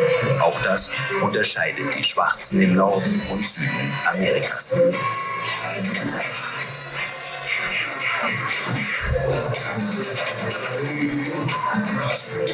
Agora é incrível, né? Que ninguém entende alemão, mas parece uma matéria muito mais amistosa, né, do que a matéria do Fantástico, né? Sim, a proximidade, claro, os detalhes, né? Não, e até a voz, né? Mesmo o alemão não sendo a língua mais carinhosa do mundo, né? Enfim, para muitos, a matéria do Fantástico parece um filme de terror, né? A voz do locutor, né? Parece alemão na matéria do Fantástico. Ah, meu Deus. O universo mais próximo, né? Outra abordagem. Sim, tem um olhar de fora, né? É incrível, né? Até no posicionamento das câmeras. E a montagem também é muito cruel, né? Porque parece que acontece um acidente no baile, que as pessoas caem do palco um momento. Essa imagem passa várias vezes na matéria da Globo, né? Como se o baile fosse o caos, né? Dando essa ideia, né, de caos. A história não para de se repetir, né? A mesma coisa, a mesma coisa. Perseguição ao baile até hoje, né? E não começou hoje, né? 50 aí não é uma perseguição ao gênero musical, não é uma perseguição ao evento em si, né? A gente sabe, dia 20 de novembro, a gente está aqui sabendo sobre o que é isso, né? Opa, pois não. Até isso é importante ressaltar. A gente tem 20 minutos, eu tentei acelerar para a gente ter espaço de troca, de conversa. Eu estou meio maluco porque eu tenho um voo da 1h20, mas a gente tem até meio-dia. A gente tem 20 minutos para trocar ideia. Você tem uma pergunta? Prazer, meu nome é Ricardo. Estava fazendo uma comparação do seu filme com outro filme que, inclusive, passou ontem antes do seu, que fala sobre a ditadura, né? Ainda estou aqui, do senhor Walter Salles. Esse não teve problema para o financiamento. Não teve. Não teve. Ele cresceu graças à ditadura, né? Tá rico graças à ditadura também. Ai, meu Deus. Mas, enfim. Esse tá difícil. O que eu reparei bem no seu filme, que ele retrata ali uma família branca, e aquela família, a filha tem uma câmera Super 8 que registra tudo. O Filó não tinha. O pessoal do movimento... Por isso que os registros são só em fotos, né? Não tinha a TV, né? Registrando ali só aquele registro. Quando tem a TV é aquilo, né? E não tinha câmeras, né? As pessoas não tinham um objeto. Tinha acesso ao audiovisual, assim. Você pode falar um pouco disso? Eu acho chorar sobre isso, né? Enfim, eu acho que é bem um retrato do Brasil, né? A família do filme, né? Por exemplo, uma família que mora no Leblon, na praia do Leblon. É o Rio de Janeiro, né? Os bailes estavam acontecendo na Zona Norte, um movimento cultural fortíssimo, 15 mil pessoas. E em cada baile, né? 10, 15 mil pessoas. E a gente não tem registro, não houve uma preocupação de registrar isso. É um movimento social importantíssimo, um fenômeno social. Enquanto que as famílias ricas, brancas, tinham várias Super 8s, né? Para filmar a própria família. Se você for pesquisar imagens desse período das famílias, sei lá, família branca brasileira, vai ter um monte de material de acervo, enquanto que um movimento como esse, a gente tem pouquíssimos registros, e quando tem a Globo, é a Globo, né, fazendo aquela matéria. É a dureza de quem tem que lidar com esses registros. Acho que o filme também surge como resposta a uma série de violências, sabe? Essa sua pergunta é boa, né? Essa violência da ausência de imagem, né? Ou poucas imagens, a violência da imprensa contra o movimento, a violência da ditadura militar. O filme funciona como uma série de contra-arquivos, né? Essa briga criada contra o samba, que na verdade não era, enfim, uma guerra oficial, uma guerra de mercado, né? Indústria fonográfica. O rock também é negro, né? Enfim, né? Sim, a marcha contra a guitarra elétrica, enfim. As coisas não param de se repetir, gente. A gente está vendo 2024, é isso. Tem os patriotas e os não patriotas. Esses caras eram não patriotas. Mas, ao mesmo tempo, para a esquerda, eles eram alienados, porque eles eram americanizados. Para o governo militar, eles eram comunistas, uma ameaça de ser Black Panther. E para a esquerda, eles eram americanizados. Eles estavam... mesmo problema. A gente não está muito longe disso, né? Essa dificuldade da esquerda de falar com a população negra, com a população da periferia, tem muito a ver com isso também, né? Essa origem aí é longa, né? Esse preconceito em relação ao funk, à cultura negra, enfim, não há diálogo, né? Enfim, são códigos, tem uma barreira, né? Racismo, né? Enfim, uma série de coisas. Então, trazer esses arquivos, trazer esse filme à tona é ajudar a uma construção de memória, né? Muito importante, né? De uma geração que tem 70 anos ou mais, né? É uma história muito importante, né? Brasileira, né? Uma história para entender o Brasil contemporâneo, e que realmente eu fico pensando aqui, o Museu da Imagem do Som tem que comprar essas imagens todas da TV Alemã. Essas imagens são nossas, né? Como é que, enfim, as coisas não param de acontecer dessa maneira, né? Enfim, desde que os portugueses chegaram aqui, as pessoas vão, pegam as imagens, pegam tudo, enfim, pegam tudo, levam para lá e depois elas vendem para a gente de volta. Quando vendem o Manto Tupinambá, enfim, que você está citando, é a mesma coisa, né? Enfim, não muda muito. Eu queria, na verdade, só que você pudesse falar sobre o processo da montagem, porque eu também tenho um trabalho de documentário de longo tempo, aí até isso que você falou ontem também, de ver algumas pessoas que fazem a partida no meio desse processo e tal. E aí eu queria saber como é que você como que foi o seu processo de montagem do filme? Tipo assim, você já tinha o primeiro corte final? Foi em quanto tempo? Ou você só fez agora o último corte? Eu acho que para falar da montagem eu tenho que falar da filmagem até, né? Porque esse filme ele foi muito pensado, né? Foram 10 anos, né? A gente criou esse dispositivo que era fazer com que as pessoas retornassem o clube, né, o Rocha Miranda, que era o Palácio do Soul, né? Então a gente constrói esse dispositivo que é retornar 50 anos depois para um espaço em que eles tinham vivenciado, né, toda essa experiência do Black Hill, do baile, né? O baile estava no corpo, né? O baile estava na cabeça, nas lembranças, nas memórias, nos sentimentos, mas estava no corpo, né? Daí o spoiler que eu vou dar é que eles dançam no final do filme. Daí a dança, né, do baile. Então isso já estava muito pensado e desenvolvido antes de começar a montagem, né? Os assuntos que a gente ia abordar, né? A construção da relação com as pessoas, né? Antes da filmagem, né? Para que as pessoas ficassem à vontade. Mas aí a montagem, eu acho que é uma montagem bem clássica. Esse filme não tem muito segredo, ele é muito simples, né? Eu quis valorizar essas memórias, essa oralidade, né? Essas pessoas que viveram isso para contarem com suas emoções o vivido, né? Acho que a ideia inicial era, eu queria que fosse um filme baile, né? Que as pessoas se sentissem no baile através dessas memórias, né? Tinha até uma ideia de fazer uma metalinguagem, a gente mostra as caixas de som, né? A gente monta o baile ali, a gente monta as caixas de som, não teve baile nenhum, né? No final, porque era fim de pandemia, inclusive, mas para dar essa ideia, aquele lugar não tem caixa de som ali há décadas, né? O lugar não tem mais baile. Então era fazer com que esse dispositivo trouxesse essas memórias, né? Da pessoa lembrar que naquele canto ali, onde ela deu um beijo na hora da música lenta, lembrar que aquele espaço era onde tinha a roda, enfim, estava tudo muito vivo ali, né? O baile, enquanto a gente estava filmando e aquelas pessoas estavam ali, o baile se fez vivo, né? A gente realmente viveu os 4 dias de filmagem ali como se a gente estivesse num baile. Foi muito bonito, através dessas lembranças todas. Então a montagem ela se relaciona com os temas, com essa construção de estamos voltando para cá, e o final, a gente queria fazer um baile com todo mundo. A ideia original de fazer um encontro com todo mundo no final, com as caixas, e realmente fazer um baile, mas tinha pandemia, a gente não fez. Então a gente resolveu filmar um a um, né, dançando a mesma música, e no final a montagem conecta todo mundo. E a gente fez uma montagem temática, né? Tinha estrutura, tem 2 camadas, que é a cronologia da Soul Grand Prix, né, e do Black Hill, e a outra camada são os assuntos do baile, né? A experiência do baile. Que aí, a experiência do baile, a gente não pode, infelizmente, limitar ao que acontece dentro do baile, mas sim as forças que estavam fora do baile também lutando contra o baile. O filme tem muito conflito, né? O roteiro tem muito conflito, né? Porque a história tem muito conflito.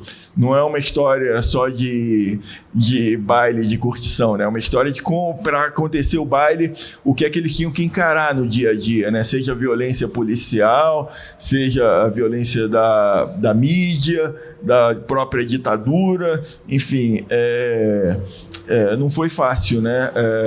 O Black Hill. A montagem durou 3 meses.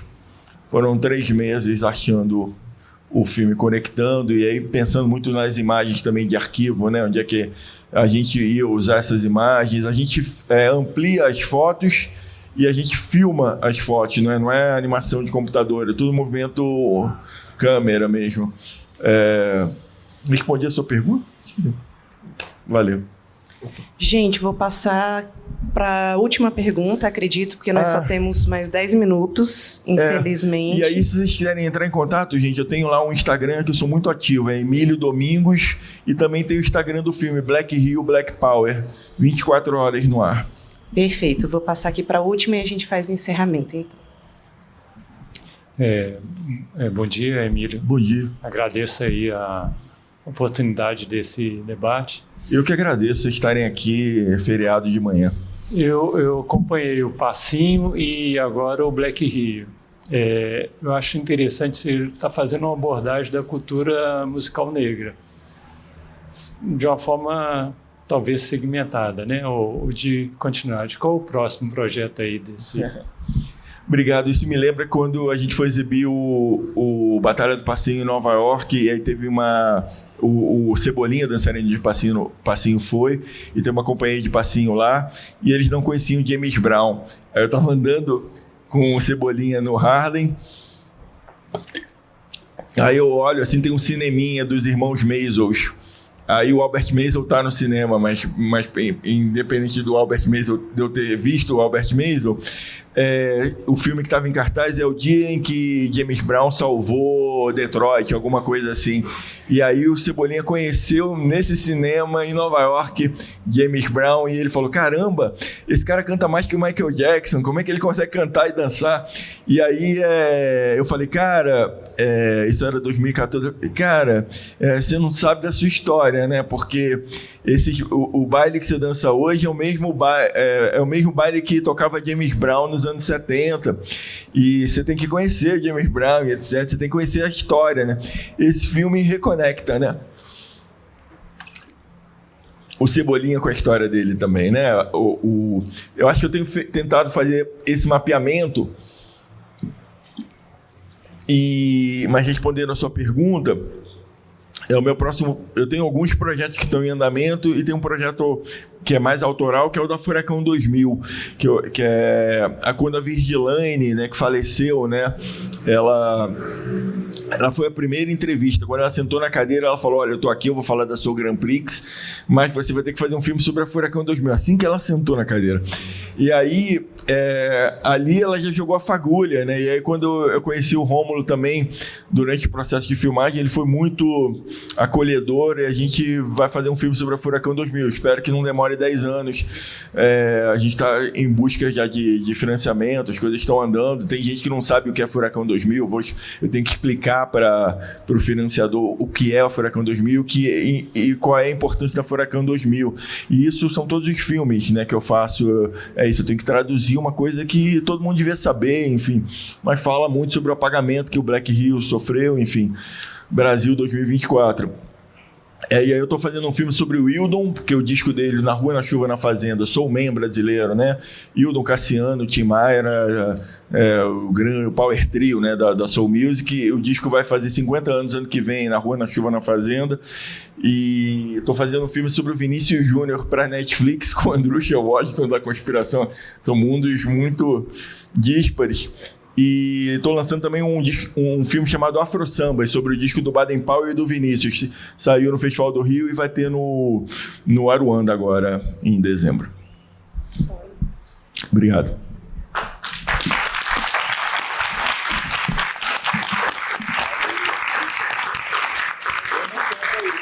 Tem mais tempo, mais 5 minutos aí, se quiserem, se tiverem alguma questão. Dou-lhe uma, dou-lhe duas. Alguém quer perguntar mais alguma coisa?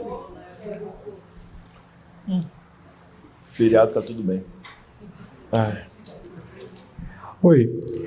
Já que ninguém tá perguntando, eu vou perguntar aqui, cara. Eu tô refletindo, né, nas paradas que tá rolando assim, e a gente vê esse lance da Rede Globo, que, na verdade, enquanto eles eram influenciados pelos Estados Unidos, né, através da ditadura também, que tinha muito financiamento dos Estados Unidos na Rede Globo e na ditadura também, eles acusam o movimento disso.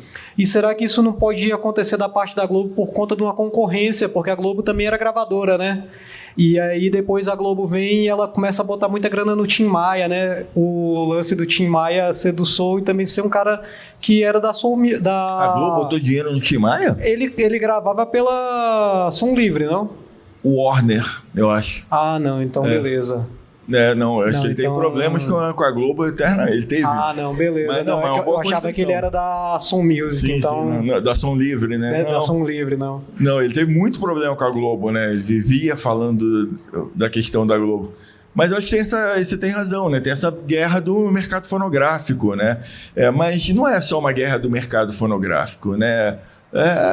Enfim, como é que, eu volto a dizer, como é que jovens negros de periferia têm esse poder todo, né? Chegam num mercado que é tão poderoso, que consegue mobilizar e conscientizar tanta gente através de baile. Enfim, tem muitos assuntos, muitos aspectos aí, né? Para além da Globo, né? A Globo, a ditadura militar, lógico que eles não queriam isso, né? Mas eu acho que No caso da Globo tinha uma coisa de mercado, mas acho que tinha uma coisa de estar em sintonia com o que a ditadura militar queria também, né? Tinha uma nova onda chegando, né? Vinda dos Estados Unidos, né? Discoteque, que aí não é problema, né? Não é alienante, a discoteque não é alienante, não é contra o samba, não é americanizada, mas as gravadoras investiram todo esse dinheiro. Veio a novela Dancing Days, veio o filme Os Embalos de Sábado à Noite com John Travolta, o mocinho era branco. A disco music surgiu com gays negros, né? A música. E aí a disco music que chega no Brasil já é uma disco music branca, né? Enfim, tudo muda, né? Enfim, tudo é apropriado, tudo é distorcido. A história se repete, né? A história se repete. Sim. Sim, da Manchete, tem essa guerra territorial social, né? O Rio de Janeiro é dividido, né? A Zona Sul, que é a classe média alta, e a Zona Norte e periferia, né? Como é que um movimento cultural tão forte vem da periferia, né? Do outro lado do túnel, né? No filme até o Carlos da Fé fala sobre isso, né? Um movimento totalmente periférico, né? De bailes periféricos por jovens negros. Então, não pode, né? Não pode ter. Eu gostei disso que você falou, dos pobres vão à praia. Vocês devem conhecer provavelmente o Traje a Rigor, né? Que eles têm aquela música Nós Vamos Invadir Sua Praia, que eles fizeram realmente em menção à reportagem da Globo a uma moradora ali do Beira-Mar, né? Que ela criticava aquilo dos pobres indo à praia, trazendo a farofa e a galinha, trazendo também a vitrolinha. Isso é legal que eles fazem essa crítica a essa burguesia ali que criticava, que queria cobrar o acesso à praia. Então, desde já há muito tempo tem essa revolta a querer deixar os pobres sem ter acesso a lazer, sem ter acesso à cultura. Então, desde muito tempo, até eu gosto muito do Traje a Rigor, ele me fez lembrar dessa música deles. É uma matéria de um programa chamado Documento Verdade, né? Uma série é um programa jornalístico da Rede Manchete nos anos 80, né? Talvez nessa época o Traje a Rigor tivesse algum pensamento progressista, né? Porque ultimamente não sai nada da boca ali do Roger que preste, né? Infelizmente, né? Há muito tempo, né? Mas as pessoas mudam com o tempo também, né? Eu entendo a sua ligação, que é o traje romântico, né? Naquela época, nos anos 80, mas antigamente. Obrigado, Guilherme. Agora eu acho que foi. Agora eu acho que foi. Como você 3 minutos, se sente, Emílio? Tudo bem, não, obrigado, gente. É a primeira vez que eu passo essas imagens e falo sobre o processo do filme. Eu estava meio preocupado com o tempo, foi meio corrido, mas fiquei bem feliz que eu consegui dividir com vocês essas imagens e algumas impressões. Queria agradecer, serviu como terapia aí também para mim, obrigado. É como se estivesse fechando um ciclo também, né, de conseguir fazer o filme. Foi um trajeto muito grande e ontem a sessão foi muito bonita. Eu fico muito feliz com que o Filó seja reverenciado e seja reconhecido, então faz parte desse processo também, por isso que eu fiz o filme. Obrigado.